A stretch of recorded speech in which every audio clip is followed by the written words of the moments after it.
Cari telespettatori, eccoci qua, la sigla non finiva più, ben ritornati anche questa oggi, è venerdì, quindi ci troviamo insupportati dallo CGIL, ma questa volta anche con due presenze giovani per parlare della giornata della memoria, la necessità, il bisogno della memoria, perché la memoria, tra virgolette, è necessaria. Stiamo parlando naturalmente del ricordo della Shoah e anche altri fatti che sono capitati. Per parlarne qui in studio Fulvio Dal Zio, segretario generale CGIL del Veneto, ben ritornato segretario. Sì, buongiorno a te e a tutti i telespettatori. Non sono il segretario generale, sono organizzativo regionale. Organizzativo dello CGIL. Segretario generale. Esatto, quindi allora correggiamo qualora avessimo sbagliato anche in grafica, organizzativo dello CGIL. Tommaso Biancuzzi, invece coordinatore regionale Rete Studenti Medi, e Irene Pizzolotto, coordinatrice invece dell'UDU. Sono collegati però via Zoom, appena abbiamo i collegamenti pronti ve li mettiamo anche in onda. Per quel che riguarda questo discorso della memoria è importante perché come sempre voi cercate di interagire, non è un caso che abbiamo questi collegamenti con le giovani generazioni, far da ponte e veicoliamo e trasportiamo i valori della memoria, quindi il non dimenticare, il tenere presente. Qual è il vostro intento, ma soprattutto in questa edizione, quest'anno, che è stato un po' difficile rispetto agli anni passati, cosa siete riusciti ad organizzare, che cosa le ha dato anche l'esito di questi incontri che avete fatto?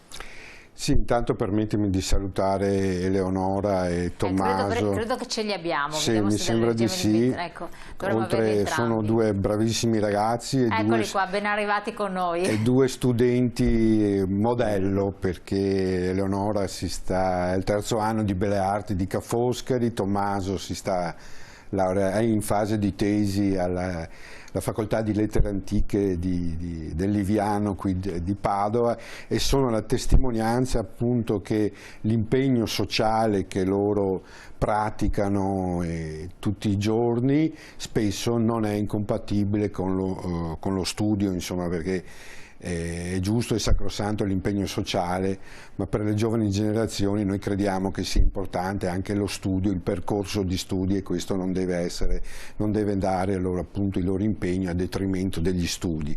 Quindi sono anche un esempio e volevo sottolinearlo. Tra l'altro Tommaso e Eleonora sono stati protagonisti di un'iniziativa che abbiamo fatto martedì 26 al pomeriggio, quindi il giorno prima del giorno della memoria, e poi dirò appunto come si è svolto, ma riteniamo fondamentale, come dicevi tu, insomma, non dimenticare. La memoria va continuamente rivitalizzata, insomma, noi dobbiamo conoscere la nostra storia, perché per sapere dove andare, per guardare il futuro, noi dobbiamo sapere da dove veniamo, non possiamo scordare o lasciare cadere nell'oblio fatti che hanno segnato in maniera pesante e tragica anche e soprattutto il nostro paese, l'Europa e il mondo intero. Quindi se vogliamo guardare avanti, dare una prospettiva di pace, di democrazia, di benessere, dobbiamo sapere da dove veniamo. Per cui ecco, come SPI siamo costantemente impegnati per appunto approfondire la memoria e cercare di divulgarla non solo appunto agli anziani, ma anche e soprattutto in un legame con le giovani generazioni. Martedì 26 pomeriggio abbiamo fatto un'iniziativa. Chiedo magari se la regia riesce a mettere in onda la slide, la memoria necessaria 26 gennaio 2021. Vediamo se riusciamo, perché è una slide molto scura, sì, anche bella toccante, però vediamo un attimo. Sì, ecco, abbiamo fatto il giorno della memoria, è stato istituito con una legge del 2000, la numero 211 del luglio 2000, in cui in quel giorno, il 27, come risaputo, è stata scelta come data perché il 27 gennaio del 1945 l'Armata Rossa, le truppe dell'Armata Rossa hanno liberato il campo di concentramento e di sterminio di Auschwitz. Tra l'altro io ho avuto occasione di andarci 2 anni fa, credo sia stata un'esperienza molto, molto emozionante, molto toccante, e credo sia opportuno che ognuno di noi almeno una volta nella vita vada a vedere, insomma, a rendersi conto di persona cosa può essere stato quel mondo. Che cosa l'ha colpito in modo particolare? Eccolo qua, vediamo. Era una fabbrica, mi ha colpito che tutto era finalizzato all'uccisione, allo sterminio delle persone, tutto era in funzione di quello. Siamo stati anche a Birkenau, che è il campo di sterminio. Auschwitz è il campo di concentramento, ma comunque tutti lì lo stesso, le vittime erano continue. E Birkenau, che fa sempre parte del complesso di Auschwitz, è il campo di sterminio. Anche la terminologia ti dà l'idea di cosa, di qual era lo scopo di quel luogo aberrante. Poi Auschwitz ha anche un terzo luogo, un terzo campo di concentramento, dove è stato detenuto Primo Levi, in questo campo. Comunque cioè non ti rendi conto, ecco, una persona normale non può capire, non la capisce quella cosa è successo, è aberrante, è altro da te, però è importante conoscere, ecco. Per questo la memoria necessaria. Noi, come dicevo, nel 2000 in Italia è stata istituita il giorno della memoria, il 27, il perché l'ho appena spiegato, e si ricordano tutte le persone che sono state deportate nei campi di sterminio, nei campi di concentramento. Quindi indubbiamente la popolazione, gli ebrei, che hanno subito una tragedia come lo Shoah, che è stata una cosa inimmaginabile, immane, una tragedia pazzesca, ma non c'erano solo gli ebrei.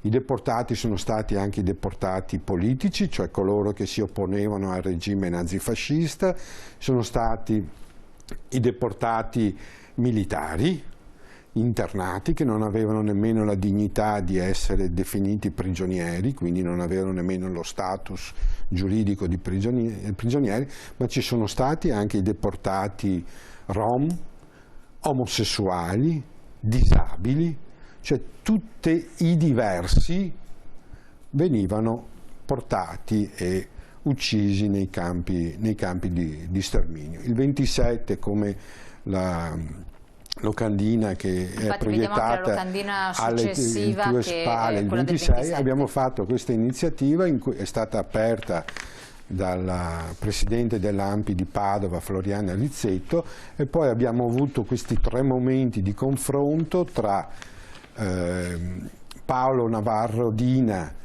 che è consigliere della comunità ebraica di Venezia, con Camilla, che è una studentessa del liceo classico di Verona. Poi c'è stato Tommaso, che è in collegamento con noi, che ha avuto un momento di confronto, uno spazio di confronto con il generale Maurizio Lenzi, e poi c'è stata Irene, che ha avuto un confronto con Iafrate, il dottor Eugenio Iafrate, che fa parte del Consiglio nazionale dell'ANE, dell'Associazione Nazionale degli Ex Deportati, mentre il generale Lenzi è il presidente della Federazione Padovana dell'ANEI, l'Associazione Nazionale Ex Internati, ed era in collegamento dal Museo dell'Internamento che c'è qui a Padova, che invito tutti, anche qui è più semplice, quando si potrà tornare a visitare tutti i luoghi, di andare a visitarlo, perché indubbiamente anche quella è un'esperienza molto significativa, toccante. Tra l'altro il Museo dell'Internamento è di fronte al Giardino dei Giusti, che c'è anche qui a Padova, e merita assolutamente di andare. Non è tempo perso, è tempo assolutamente guadagnato. Quindi ecco, abbiamo ricordato il giorno della memoria, l'abbiamo intitolato il 26 gennaio mattinale, il pomeriggio, la memoria necessaria, appunto perché malgrado la situazione pandemica che impedisce giustamente di avere incontri aperti al pubblico, abbiamo comunque ritenuto indispensabile avere questo momento, ricordarlo, l'abbiamo costruito così, non con i soliti interventi, insomma cercare di renderlo più vivo, mettere a confronto chi ha vissuto, o meglio i nostri tre invitati che hanno partecipato, insomma sono figli, parenti, hanno avuto parenti, sì, perché ormai coloro che sono stati purtroppo testimoni diretti, data l'età, insomma ne sono rimasti ben pochi, e poi le difficoltà di collegamento da remoto, insomma ci hanno fatto preferire avere questi momenti con figure che comunque sono state coinvolte, sono coinvolte, quindi a maggior ragione bisogna cominciare anche a ragionare e avere questi momenti di confronto con le seconde generazioni.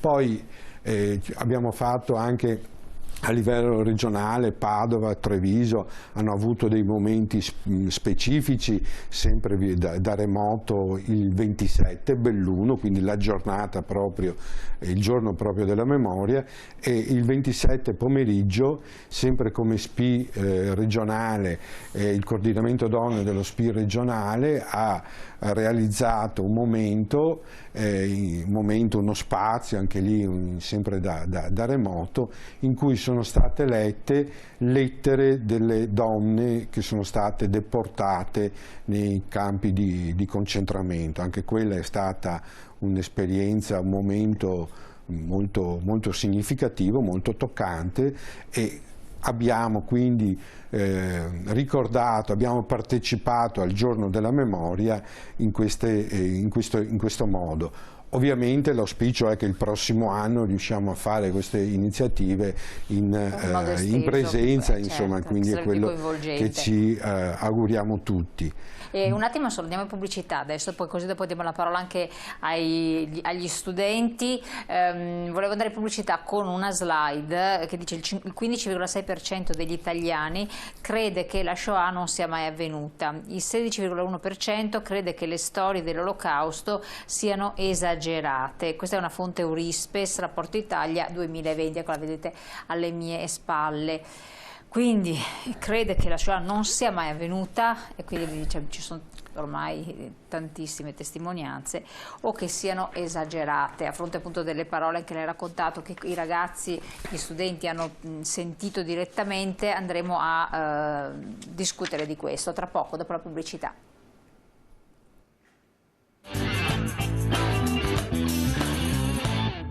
Ok.